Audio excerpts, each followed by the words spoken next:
아멘. 명절 지내면서 세뱃돈이 많이 들어왔습니까? 많이 나갔습니까? 명절을 지나면서 흑자가 되는 분도 계시고 적자가 되는 분도 계실 텐데 계산 빤하지요. 50 이상 넘으신 분들은 자녀들이 세배하면서 세뱃돈을 내놓으니까 나눠줘도 좀 남을 것이고, 30대 40대 분들은 부모님께 용돈 드려야지, 아이들 조카들 나눠줘야 되지, 그러니까 늘 적자가 나지만은 그래도 즐겁고 행복한 줄 믿습니다. 우리 둘째 예준이가 며칠 전에 저한테 아버지 이번엔 세뱃돈을 4천만 원을 받고 싶대요. 그래서 네가 4천만 원이 얼마나 되는지는 아니? 그랬더니 잠깐 생각하더니 1,000원짜리 4개하고 10,000원짜리 하나래요. 그거 말 되네. 그래, 내 4천만 원 줄게. 그런데 금요일 아침 이제 설날 형제들이 모여서 예배를 드리고 아침 식사 후에 우리 세배하자 모여서 세배하는데 얘가 예준이가 안 나오는 거예요. 지방에서 옷도 안 입고 안 나간대요. 왜 그러니 그랬더니 세뱃돈 안 받겠대요. 왜 그러니 그랬더니 어제 엄마 아빠가 장난감을 사주고 이번에 세뱃돈 받는 것은 다 가져오라고 그랬대요. 그래서 세배 안 한대. 제가 중요한 말씀 하나 합니다. 아이들 세뱃돈 뺏지 마시기를 바랍니다. 맡아주는 것까지는 이해가 되지만 아이들 세뱃돈 빼앗긴 거예요. 평생을 두고 아이들이 이야기합니다. 왜 말씀 오늘 시작하면서 세뱃돈 이야기를 했을지 짐작할 줄 압니다. 사람은 어른이나 아이들이나 이 돈 문제, 물질 문제는 본능적으로 내 것이다, 내 것에 대한 그 집착과 욕심, 이것이 다 있습니다. 사실은 인간사의 모든 문제의 갈등, 그것은 다 이 황금, 이 돈, 이것이 내 것이냐 내 것이냐는 이 싸움이거든요. 오늘 본문에 우리가 하는 이 어리석은 부자의 이야기가 왜 시작이 됐어요? 무리 중에 한 사람이 예수님께 요청했어요. 선생님, 내 형을 명하여 유산을 좀 나눠주도록 그렇게 좀 얘기해 주세요. 예수님이 말씀하시면 들을 것 같습니다. 그 얘기지요. 그러냐, 형이 그러면은 부모님 유산을 혼자 다 차지하고 말았구나. 변호사는 만나봤니? 아마 이런 말씀 하지 않으셨어요? 이 사람아, 누가 나를 너희의 재판장이나 물건 나누는 자로, 재산 나누는 자로 세웠느냐 하시면서 오늘 15절에 말씀하셨죠. 그들에게 이르시되 삶과 모든 탐심을 물리치라. 사람의 생명이 그 소유에 넉넉한데 있지 아니하니라. 탐심 때문에, 너희들이 돈 때문에 형제들과 싸움이 일어나고 갈등이 일어나고 나에게까지 그 문제를 해결해 달라고 하느냐? 그 탐심을, 지나친 욕심을 내려놓아라. 사람의 생명이, 사람의 행복이 그 소유에 넉넉한 데 있는 것이 아니니라 말씀하면서 오늘 어리석은 부자에 대한 비유를 우리에게 가르쳐 주셨지요. 한 부자가 있었지요. 농토가 상당히 많았던가 봅니다. 옛날의 부자야 땅 부자잖아요. 그 해는 대풍이 들었습니다. 이 곡식을 더 이상 쌓아둘 곳이 없을 만큼 엄청난 풍년이 들었어요. 이 부자가 고민이 생겼습니다. 어떻게 하지? 방법은 없구나. 곡간을 헐고, 그 곡간에 더 이상 쌓아둘, 더 헐고 더 크게 지어서 내 모든 곡식과 물건을 거기에 쌓아두리라. 그리고 스스로에게 말하죠. 내 영혼아, 여러 해 물건, 쓸 물건을 많이 쌓아두었으니 평안히 쉬고 먹고 마시고 즐거워하자. 이제 행복하게 좀 편안하게 살아보자. 그것을 보고 하나님이 말씀하셨지요. 어리석은 자여, 이 어리석은 부자의 오늘 밤에 내 영혼 도로 찾으면은 그것이 네 것이 되겠느냐? 네가 엄청나게 쌓아놓고 이제는 행복하게 잘 살아보자는데 오늘 밤에 너 죽으면 그건 누구 것이 되는데 너 그러냐? 이 어리석은 인간아, 이 어리석은 자야, 주님께서 말씀하신 거지요. 왜 어리석은 자라고 주께서 말씀하셨을까? 아니 내가 성실히 일해서 풍년의 곡식 쌓아놓고 지금처럼 내다 팔 수도 없고 정부에서 수매하는 것도 아니고 창고 좀 넓게 하고 거기 쌓아놓고 이제 걱정 없이 좀 편안하게 살아보자는데 왜 주님은 어리석은 부자야 라고 말씀했을까요? 예수 믿는 사람은 부자 되는 것을 주님께서 원하시지 않는 걸까요? 아니면 우리가 쌓아두고 저축하는 거 이것을 원하시지 않는가요? 오늘 자본주의 사회를 살아가면서 우리가 저축하지 않고 보험 들지 않고 물질 문제에 대해서 노후를 준비하지 않고 어떻게 살아갈 수 있다는 거예요? 그런데 왜 내일을 준비하고 여기 부자가 되어진 이 사람을 어리석다고 말씀했을까요? 이 말씀을 통해서, 이 비유를 통해서 주님은 우리에게 무엇을 교훈하기 원하시는지, 예수님의 비유에는 반드시 그 비유를 해석하는 키워드가 있습니다. 특별히 4번에 걸쳐서 2월 달에는 예수님의 그 비유에 대한 그 말씀을 나누도록 계획이 되어져 있지요. 그런데 모든 비유에 있는 그 해석 키워드, 이것이 왜 중요한 거 하니, 이단이나 신천지 같은 데는 이 비유를 막 여기저기서 갖다가 자기들 마음대로 해석하면서 이단으로 빠지고 말씀을 어그러뜨리고 보태고 빼고 하거든요. 오늘 본문의 비유의 해석의 키워드는 몇 절일 것 같습니까? 21절이에요. 대개 앞에나 뒤에 그 비유를 예수님은 해석하시거든요. 같이 21절을 읽겠습니다. 시작.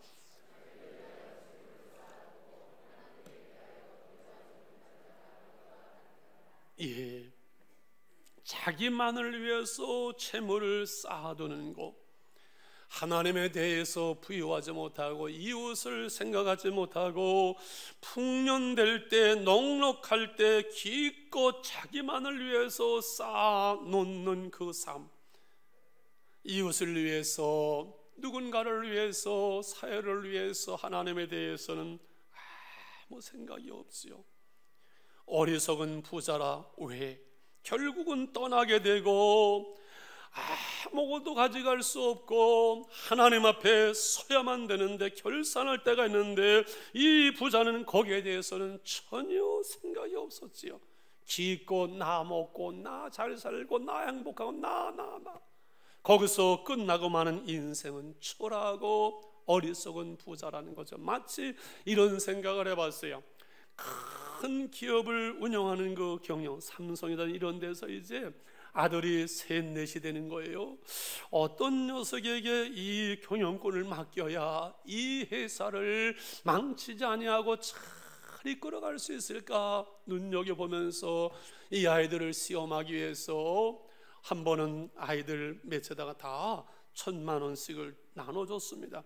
그리고 이것을 너희들 마음대로 써봐라. 1년 동안 마음대로 쓰게 했지요. 이 아이들이 멋모르고 한 녀석 다 써버리고, 한 녀석은 음식 먹고 술 먹고 다 써버리고 다 그냥 금방 써버렸어요. 돈 뭐 얼마든지 쓰지요. 그런데 한 아이는 그것을 저축을 하고 알뜰히 쓰고 부모님 생신에 극진히 사와서 대접을 하고 이렇게 한 것을 보았을 때 그 아버지는 누구에게 그 회사의 경영을 맡길까요? 그래서 하나님은 있는 자에게 더하시고 없는 자는 그 있는 것까지 빼앗는다고 말씀하신 거지요. 오늘 이 비유를 보면서 자기를 위해서 재물을 쌓아두고 하나님께 대하여 부유하지 못한 자가 이 어리석은 부자와 같다고 말씀하실 때 이런 생각 들 거예요. 목사님, 우리는 쌓아둘 것도 없고 부자도 아닙니다.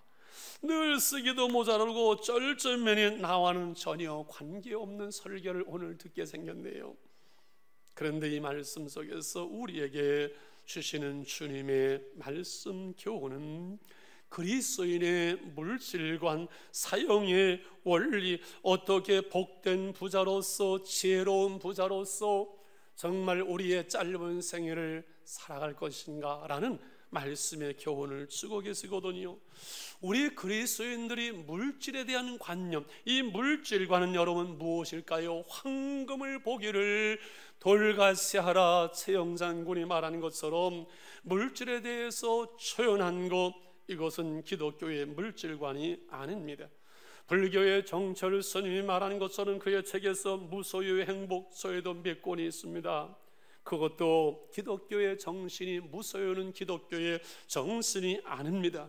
자본주의 시대를 살아가면서 만몬이즘, 황금만능, 돈이 신이고 돈만 있으면 다 된다는 물질 중심의 황금만능주의 사상, 이것도 기독교의 사상이 아닙니다. 기독교의 물질관은 우리가 아는 대로 청지기 정신이지. 한번 따라하실까요? 청지기 정신. 청지기가 무엇입니까? 주인이 맡겨주신 것을 잘 주의 뜻대로 관리해서 많은 것으로 남기는 관리자, 이것이 바로 청지기입니다.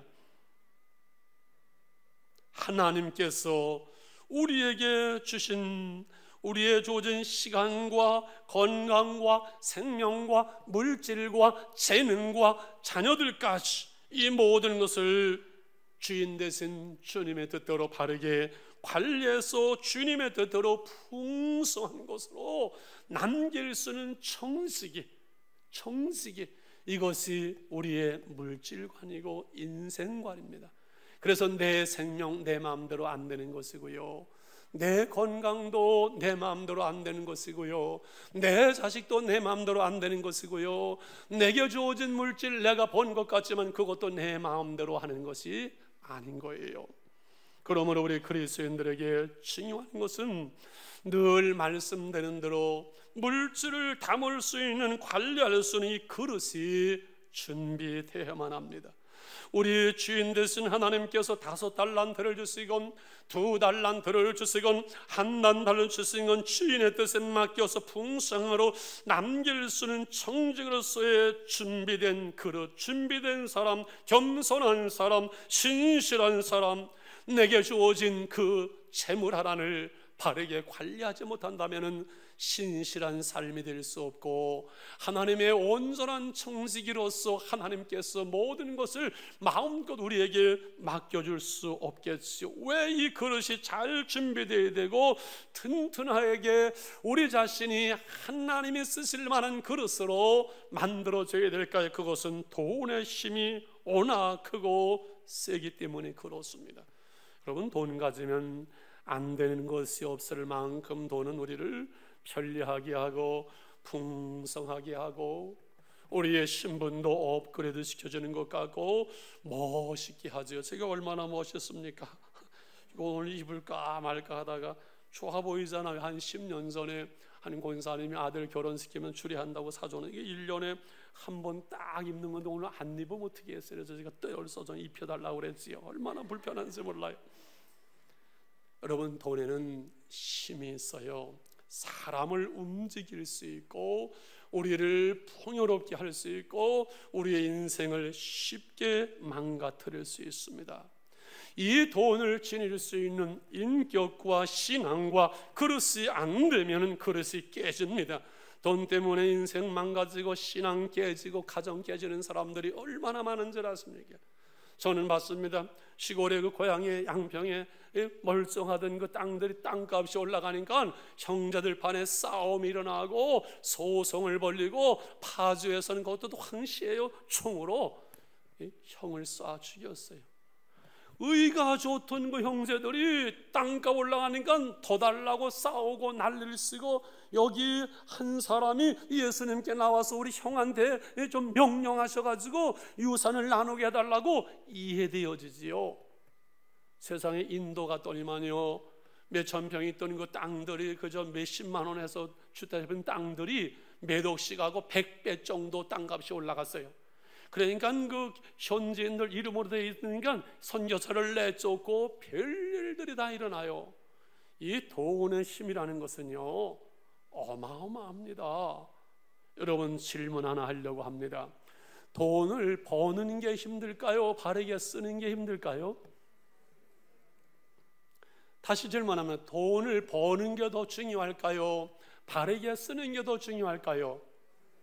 제가 질문할 때는 답은 늘 정해져 있습니다. 다 힘들고 다 중요해요.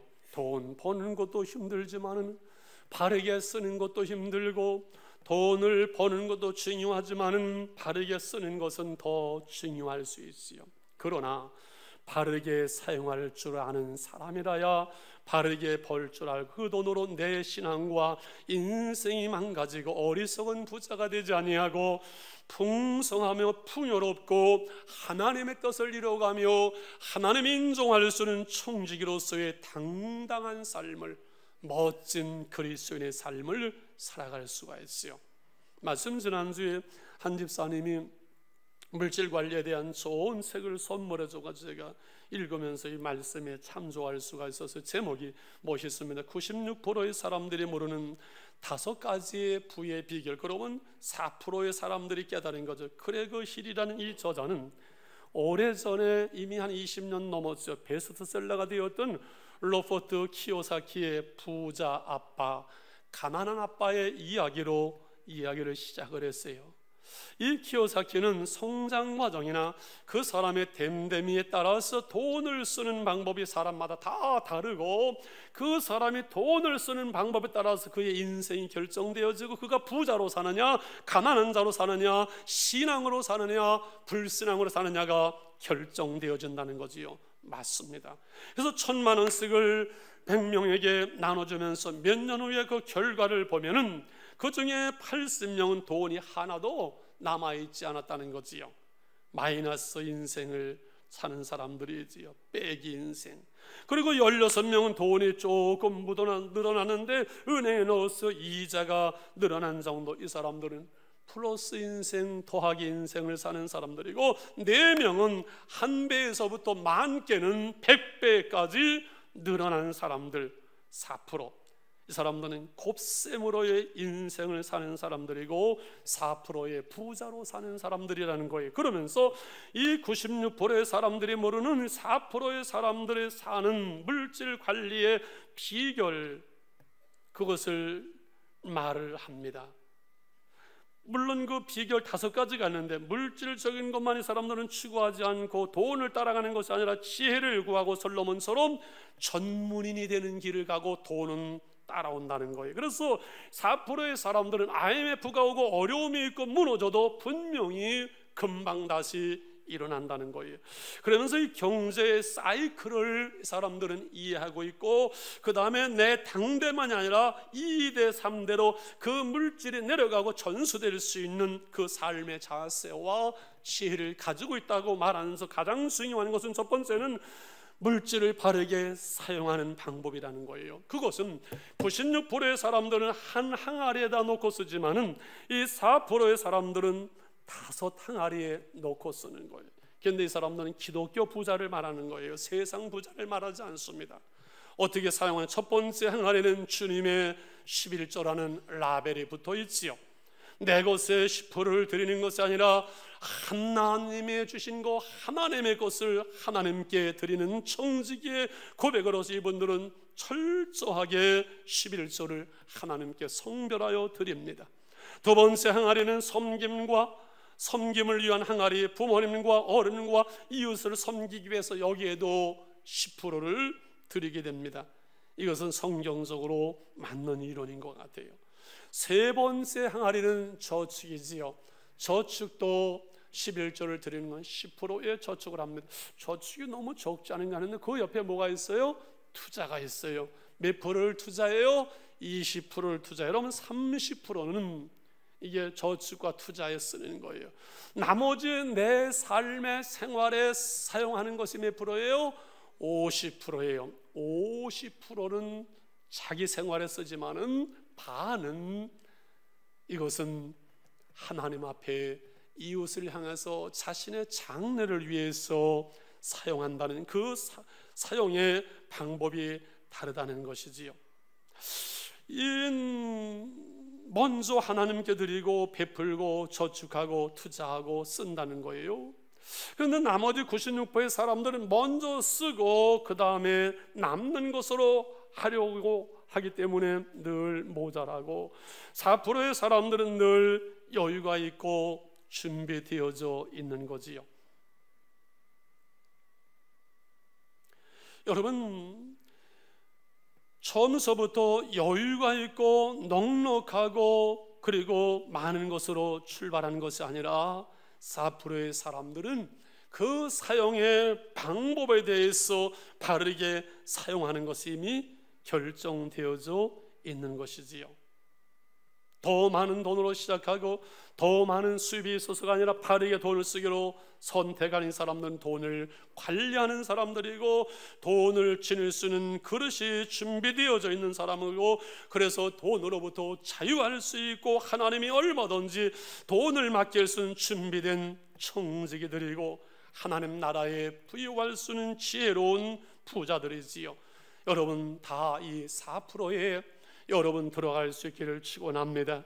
어리석은 부자로 살지 않도록 지혜로운 부자로, 풍요로운 부자로, 그래서 잘 사는 부자로 살아갈 수 있기를 바랍니다. 일부 예배에 김영복 집사님이 간증을 했어요. 어제 이 말씀을 준비하고도 이게 부담이 돼가지고 고민하는데, 어제 이제 장로님들, 집사님들이 청소하러 오셨어요. 그래서 제가 점심을 대접을 하고 오는데 장로님이 쫓아오시면서 아들 이야기를 하면서, 목사님 우리 아들이 결혼한 지 지금 8년 만에 빈손으로 시작을 해서 큰 복을 받았는데 이번에 서초동에 10억짜리 아파트를 들어갑니다. 2월 달에. 제 마음속에 아름 좀 간증 좀 했으면 좋겠다 했는데 너무 시간이 걸리고 또 간증하면서 눈물이 그냥 쏟아져 가지고서는 제가 다시 부탁을 못 했는데, 이분이 제대를 하고 치킨집을 시작을 했어요. 그러면서 이제 결혼을 했어요. 기억이 나요. 그런데 제가 처음 신방을 가는데 조그마한 단칸방 사글세방에 가서 처음 신방을 하면서 집사님이 아니지요, 우리 김 선생 저를 보시지요. 100만 원씩 11조 하고 싶지 않느냐고. 이 사업장 철저하게 11조를 시작해서 머지않아 10년 안에 100만 원씩 11조 할 수 있게 이렇게 기도하라고 했다고 그래요. 이제 거의 그것이 된다고 고백을 하더만요. 하다가 이 통닭 치킨집을 내려놓고 조그마한 회사에, 큰 기업도 안 해요, 취업을 했는데 그 사장이 인정을 하고 축복을 하는데 몇 년 전에 3억짜리 그 아파트가 있으니 그걸 사라고 해가지고서는 억지로 또 그걸 샀대요. 근데 이번에 이제 8년이 됐는데 10억짜리가 있으니까 그것을 사라고 또 그래가지고서는 올라갔대. 그런데 이분이 간증을 하면서 눈물을 흘리는 것은요, 이 얘기를 하더라고요. 저도 가슴이 참 뭉클하더라고요. 그 치킨집을 하면서, 치킨집은 그냥 되지 않고 배달이잖아요. 그 뭡니까, 그 포스타인가요? 그걸 뭐라 그래요? 예? 전단지를 붙이고 돌리는데, 넓은 아파트에 가서 전단지를 붙이고 내려오는데 내가 그렇게 초라하더래. 야, 내가 이게 뭔가. 그런데 그 아파트에 좋은 집들이 보니까는 기독교인 그 아파트가 아니라 불자의 집이라고 붙은 것이 있고, 거기 쪼그리고 앉아 하나님 눈물을 흘리면서, 하나님, 나는 예수를 믿는데 내가 너무 초라합니다.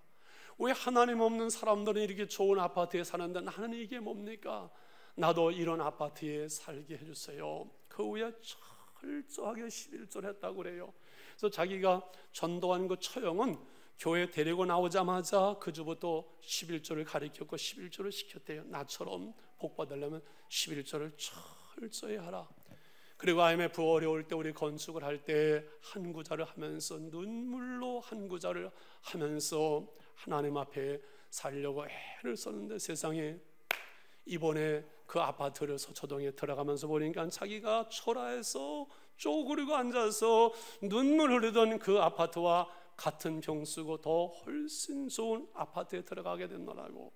하나님의 은혜라고, 하나님의 축복이라고, 그렇게 고백하는 것을 보면서 저는 마음속에 참 얼마나 감사하고, 우리 온 교우들이 20년 동안 함께 쓰고 땀 흘리고 수고하고 45평 교회당에서 오늘까지 수고한 그 수고를 하나님께서는 헛되지 않게 하셨구나. 오늘 간증을 듣고 일부 예배 끝나고 올라가 식사를 하는데 옆에 식사하던 한 집사님이, 70대 집사님이, 목사님 나도 채소 장사하면서 11조 하면서 그렇게 복을 받았습니다. 그 간증을, 고백을 또 하더라고요. 말씀을 마무리해 가려고 합니다. 믿음은 물질을 관리하는 데서 여러분 나타나는 겁니다. 그 사람의 돈을 쓰는 것을 보면 그 사람의 신앙과 그 사람의 인격과 그 사람의 인생을 말할 수 있는 것이지 딴 것을 보고 말할 수 있는 것이 아닙니다. 그 사람이 돈을 쓰는 그것이 바로 그 사람의 인생이요, 그 사람의 신앙이요, 그 사람의 인격이요, 그 사람의 모든 것입니다. 여러분이 무엇에다 돈을 제일 많이 쓰고 있습니까? 그것이 바로 여러분의 중심이 있고 여러분의 마음이 있는 것입니다. 그래서 히브리서 11장 6절에 믿음이 없이는 하나님을 기쁘시게 하지 못하나니 하나님께 나아가는 자는 반드시 그가 계신 것과 또한 그가 자기를 찾는 자들에게 상 주시는 있음을 믿어야 할지니라. 할렐루야. 하나님은 살아계시고 하나님을 섬기며 힘든 대로 거두게 하시는 상 주시는 하나님, 그 하나님 앞에 우리가 부여할 수 있는, 하나님께 드릴 수 있는, 하나님 나라에 심을 수 있는 이 믿음을 여러분이 가졌으면 참 좋겠습니다. 저는 우리 교회에서 24년째 이제 목회를 들어가잖아요.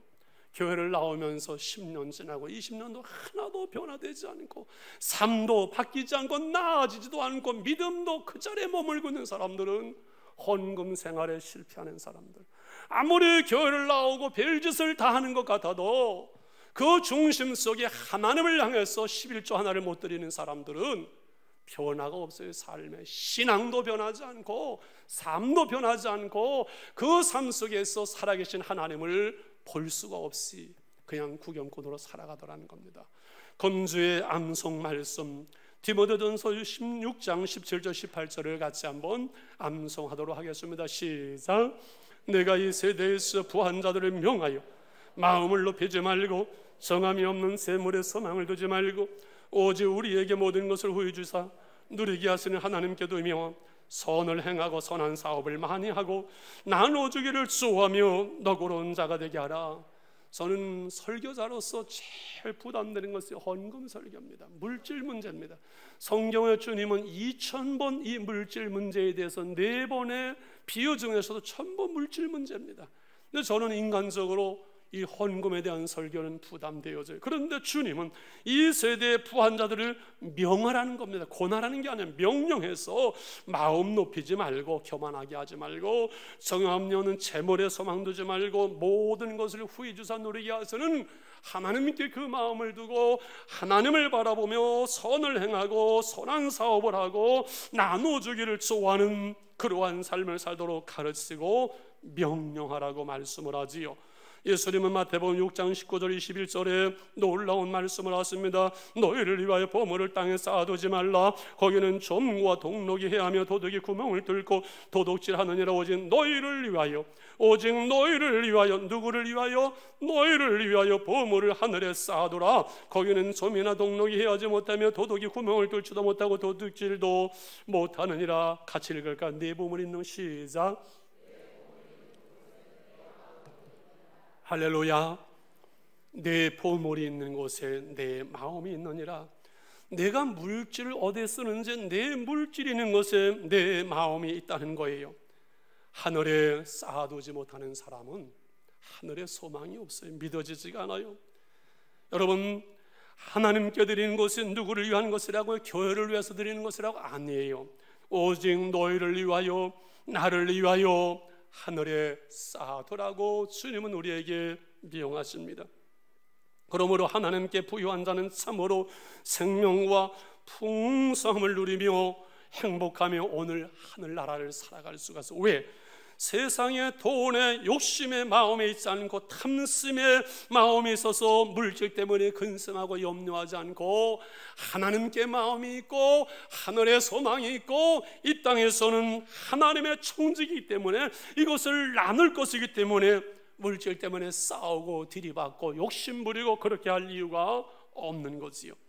하나님이 주시는 거 하나님의 방법대로 하나님의 뜻을 위해서 사용할 때 하나님께서 우리의 심은 대로 더해 주실 것을 믿기 때문에 그렇습니다. 그래서 하나님의 은혜로 세워지고 하나님의 나라는 먹고 마시는 데 있지 아니하고 성령 안에서 의가 그리고 평강이 그리고 희락이 기쁨이 우리 가운데 이루어지게 되는 것이지요.